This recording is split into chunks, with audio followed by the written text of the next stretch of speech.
Dyma Carwen, un o 2 Ceir Trydan Cymunedol rydym wedi ei osod ym Bethesda ac yn Abergynolwyn. Yn y fideo yma, rydym am ddangos i chi sut i yrru'r car.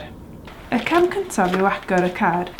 I wneud hyn, rhaid dal eich cerdyn cywil sy'n erbyn y synhwyrydd ar y ffenestr flaen am ychydig eiliadau, nes mae'r golau'n fflachio'n wyrdd.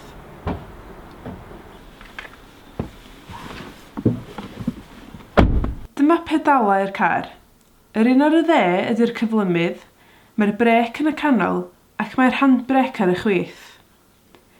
Mwyn troi'r car ymlaen, pwyswch lawr ar y brec a pwyswch y bwtwm start sydd yng nghanol y car.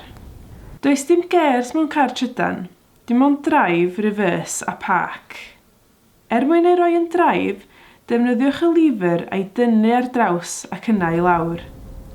I'w roi yn reverse, tynnwch y lyfr ar draws a wthio i fyny. Os nad ydych eisiau symud, pwyswch y bwtwm P i'w roi yn park.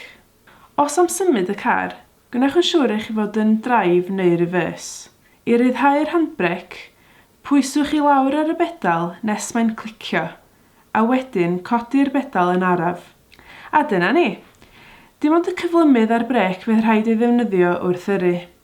Mwyn codi'r handbrec, pwyswch y bedal i lawr i'r llawr, bydd y bedal yn aros yn isel i'r llawr. I ddiffod y car, pwyswch y bwtwm start.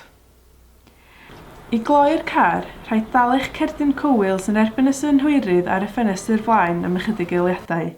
Am fwy o wybodaeth am y cynllun Ceir Trydan Cymunedol, neu i wylio mwy o'r fideos how-to yma, ewch i'n gwefan www.arlysigwynedd-wledig.cymru.